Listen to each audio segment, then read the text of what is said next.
एक जंगल में टोनी नाम की गरीब चिड़िया रहा करती थी। अपनी जिंदगी की तकलीफों से ऊब चुकी थी और वो आत्महत्या करने की सोच रही थी। इन तकलीफों को मैं और झेल नहीं पाऊंगी, मैं आत्महत्या कर लूंगी। ये सोचकर टोनी आत्महत्या करने घर से निकलकर एक पुराने कुएं के पास गई। वो कुएं में कूदकर जान देने ही वाली थी। आसमान में अचानक एक मायावी शक्ति आई और उसने टोनी से कहा, टोनी, तुम जो करने जा रही हो, जानती भी हो वो कितना बड़ा पाप है। जीवन में कई बार बाधाएं आती है, पर उनका हल आत्महत्या कभी नहीं हो सकता। अगर हर समस्या का समाधान मौत ही होती तो संसार में आज कोई भी जीवित नहीं बचता। पहले ये बताओ कि तुम्हारी क्या समस्या है। आसमान में चमक रही उस मायावी शक्ति के ऐसा पूछने पर टोनी ने अपनी पिछली जिंदगी के बारे में उसे बताया। टोनी ने अपने माता पिता को कभी देखा नहीं था।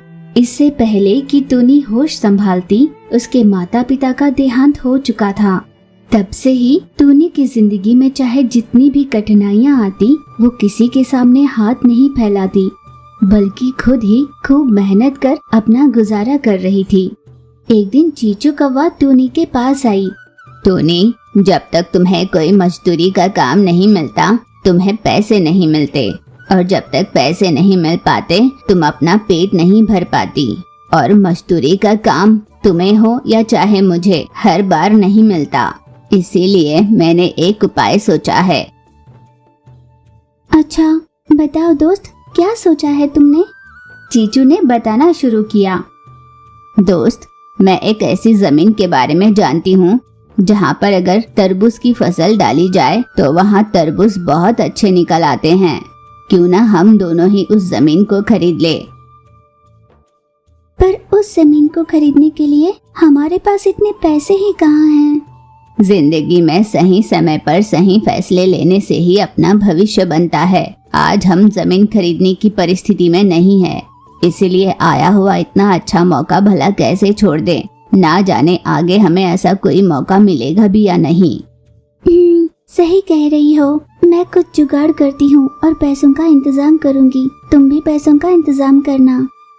अगले दिन टोनी ने सोचा कि अपने घर के साथ साथ माँ के कुछ गहने, जो उसकी आखिरी निशानी थी, उन्हें बेच डालेगी। माँ, अपना भविष्य बनाने के लिए मैं तुम्हारी आखिरी निशानी को भी बेचने चली हूँ। एक बार मेरी फसल अच्छे से उगने लगी तो मैं तुम्हारे गहने वापस लाऊंगी माँ।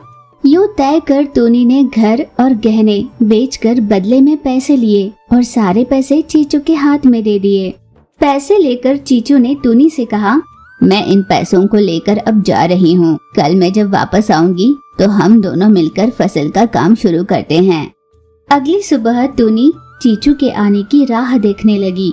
देर तक भी जब चीचू नहीं आई तो टोनी उसे ढूंढने उसके घर चली गई। जब तक टोनी चीचू के घर पहुंचती, पहले से ही वहां पर मही और छोटू खड़े थे।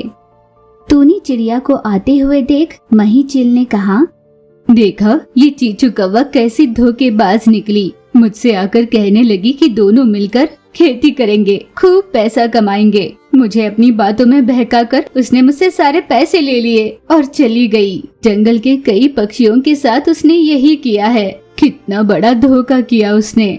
ठीक उसी तरह चीचू ने मुझे भी धोखा दिया। मैंने उसकी बातों में आकर मेरी माँ की आखिरी निशानी, उसके गहने भी बेच डाले।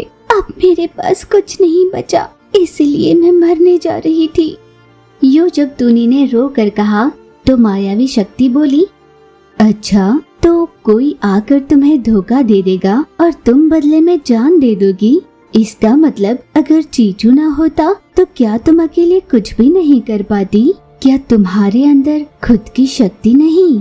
तुम वैसे भी चीचू के साथ मिलकर तरबूज की फसल डालने वाली थी ना। अब मैं तुम्हें कुछ जादुई तरबूज के बीज देती हूँ। तुम उन्हें जहाँ भी तुम्हें खाली जमीन दिखाई दे वहाँ पर बो देना और सिर्फ 2 दिनों तक उसे पानी देती रहना। उस डाल पर हर 2 दिन में तरबूज उगा करेंगी। तुम उन्हें ले जाकर बेच लेना। यूँ हर दूसरे दिन तुम्हें रंग बिरंगे तरबूज मिला करेंगे। तुम उन्हें बाजार में ले जाकर बेचा करो। रंग बिरंगे तरबूज होने की वजह से वो ज्यादा दाम में भी बिक सकते हैं। ये कहती हुई उस मायावी शक्ति ने उसे कुछ जादुई बीज दे दिए और तुरंत वो मायावी शक्ति आसमान में छूमंतर हो गई। मायावी शक्ति के दिए हुए बीज को लेकर टूनी ने तुरंत उन्हें जमीन में बो दिया और 2 दिनों तक बिना चूके टूनी ने उन बीजों को पानी दिया। केवल 2 ही दिनों में उन डाल पर रंग बिरंगे तरबूज उगाए। वो तरबूज साधारण तरबूज की तुलना में आकार में बहुत बड़े थे। टूनी ने उन सभी तरबूजों को तोड़ा और एक ठेले पर रखकर जंगल में उन्हें बेचने के लिए निकली। टूनी के पास रंग बिरंगे तरबूज देखकर उसके पास खरीदने वालों की भीड़ जमने लगी। यूं थोड़े ही दिनों में टूनी ने उन रंगीन तरबूजों की वजह से बहुत सारे पैसे कमा लिए। टूनी ने अपना घर और अपनी माँ की आखिरी निशानी उसके गहनों को बेचा था, उसने उन्हें वापस खरीद लिया। सच कहा था मायावी शक्ति ने, जिंदगी में आने वाली कठिनाइयों का समाधान आत्महत्या कभी नहीं हो सकती। अगर मैंने उस दिन आत्महत्या कर ली होती तो आज अपनी जिंदगी में इतना बड़ा दिन देखने का मौका छोड़ देती। जब तक जिंदगी में दर्द नहीं आते, खुशियों की कीमत नहीं समझ में आती। भारी वर्षा के कारण टूनी गौरैया का घोंसला पूरी तरह से बिखर गया था। टूनी एक पेड़ के तने पर बैठकर रोए जा रही थी। इतने प्यार से बनाया हुआ मेरा घोंसला पल भर के लिए भी नहीं रह पाया। इतना निर्दयी कैसे हो सकता है भगवान, मेरी समझ में नहीं आता। इस पूरी दुनिया में मुझ जैसा बदकिस्मत कोई नहीं होगा। यूं बिलखती रोती टूनी अपनी किस्मत को कोस रही थी। टूनी अपना घर बसाने के लिए बहुत मेहनत कर रही थी।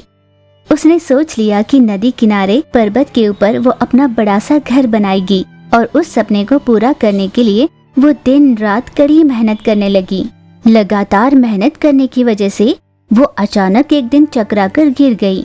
ऐसे में उसकी मालकिन छोटू तोता ने उसकी मदद की और उसके ठीक होने तक उसका ध्यान रखा।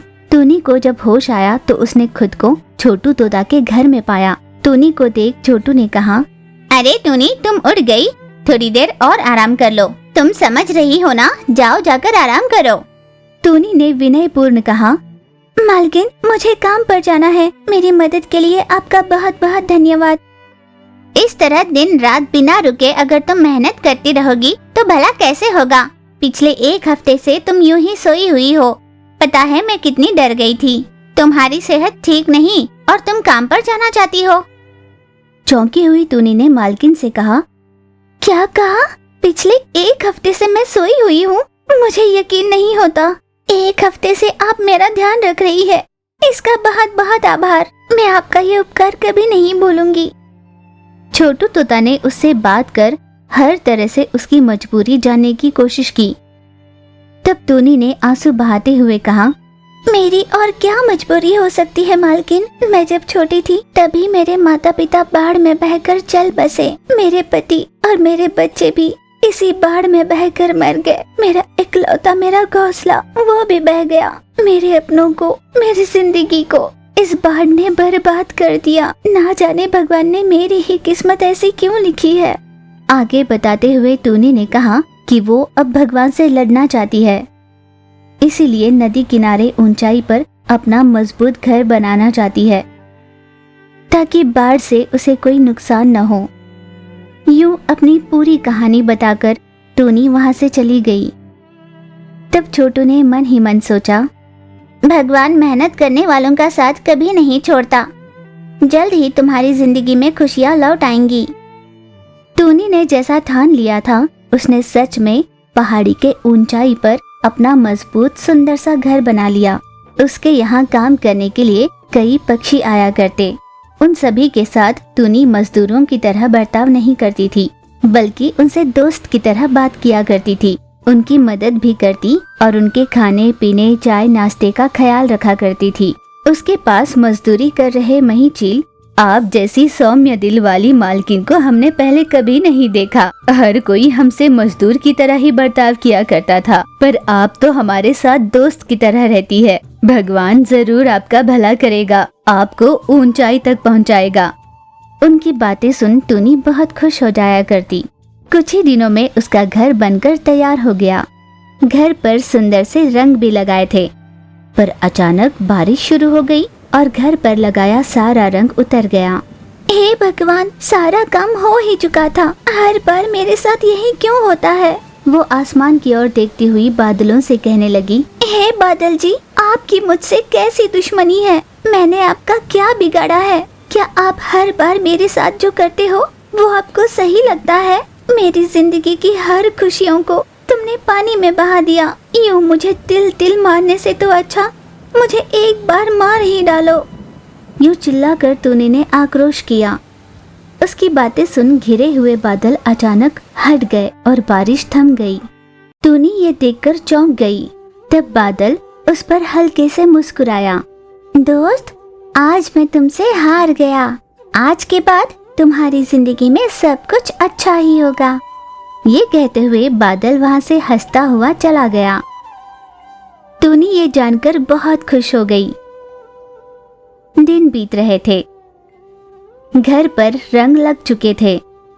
टूनी ने उसके यहाँ मजदूरी करने वाले सभी मजदूरों को और उसके जान पहचान में रही सभी पक्षियों को घर पर गृह प्रवेश के लिए बुलाया। सभी गृह प्रवेश में उपस्थित हुए। टूनी को उसके मेहनत का फल मिल चुका था। सभी उसका घर देखकर बहुत खुश हो गए। टूनी के दृढ़ विश्वास के लिए सभी उसकी बहुत सराहना करने लगे।